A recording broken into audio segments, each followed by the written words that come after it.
little bit back, but you're still, it's the same applies to today. So can you give us more thoughts of like where do you see the church at now, and what would bring about revival possibly even, or what's your thoughts beyond revival? Yes. Well, America has been blessed in its history with several revivals going back to the 1700s and then the 1800s. They were called the First and Second Great Awakenings. And then there was revivals in the early 20th century, the Azusa Street Revival. And then there was the Asbury Revival in 1970, which really started the Jesus People generation. And I was kind of coming of age in college when all that happened, and it had a powerful impact on me. But that was almost 50 years ago now that happened. That was January or February of 1970. So it's almost 50 years since America has seen a real move of God that we could call a revival. And much of the blessings and benefits in American culture and society we have enjoyed are the fruit of revivals that have occurred in the past.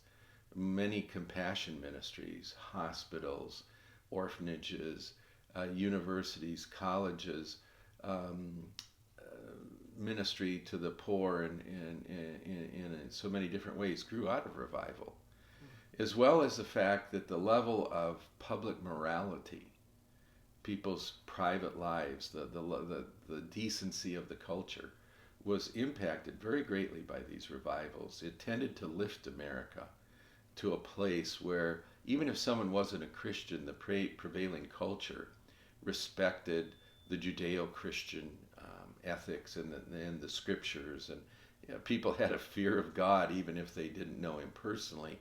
And it tended to bring order to the society. It tended to bring more freedom because you didn't have to have government controlling everything to make people behave. Yeah. People had their own inner gyroscope thanks to these revivals.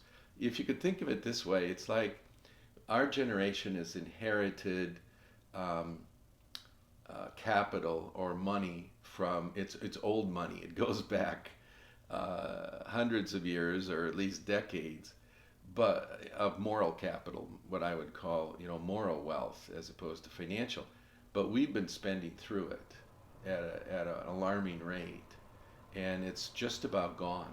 I mean, the residual moral capital and strength that revival gave previous generations in America, I think it's just about spent. And as a result, you see the forces of secularism and really anti-God ideas coming to the fore, and people are embracing them without even thinking about it. Well, this must be progress. This must be us evolving as a society. No, I think in many cases we're devolving. I think we're regressing. And the impact that revival had to keep our culture and our society from going over the edge, it's pretty well gone. So, what does all that mean? It means that we need a revival, not just personally for our own well being and our families, but for the kind of country and nation and society we want to live in.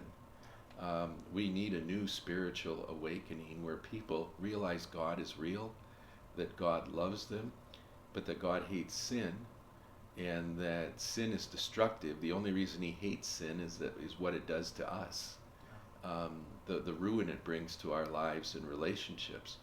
God loves the sinner, but he hates the sin, and He must judge sin. He can't turn a blind eye to it forever.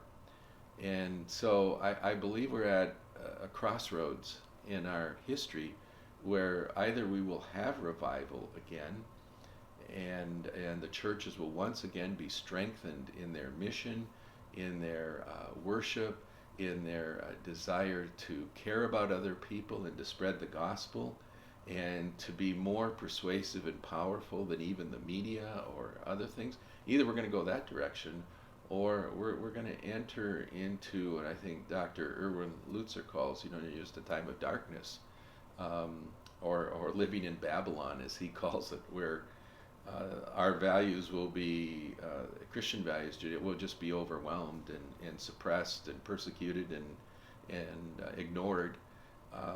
So that's one reason I think that we need it. The other reason is that we need a revival is that people's personal lives, there's so much pain and damage being done today by the onslaught, say, of pornography and its destruction, the breakdown of the family where children don't have two parents to raise them any longer. Instead, they're shuffled from one place to another. Um, there's a lot of people are living together, and I think 2/3, maybe even 80% of couples live together prior to marriage now, and that introduces all sorts of unintended consequences in their lives. The statistics tell us most people do not get married who live together. Some do, but the majority don't, unless they have some type of spiritual experience and see the need. So there's the abortion issue and the millions of lives being lost, and now talk of infanticide, of taking children that are already born and putting them to death. There's just so much pain and heartache in relationships today because people are searching for love and don't know where to find it. They're trying to find meaning in their lives and in they're trying to find something to keep them together, and they don't have it. And our culture says, well, try this, and the media says, well, experiment with that, or let's try this, and people, this leads to more heartache, and I think would bring healing to relationships.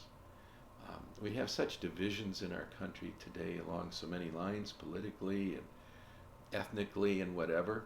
And again, there's no center. There's nothing to unite people the way that Jesus Christ can unite people. And the harmony and the forgiveness he can bring, and the way he can deal with past hatreds and animosities, and actually give people a genuine love for one another. That's what revival does. It transcends whatever barriers have been built. It tends to knock them down.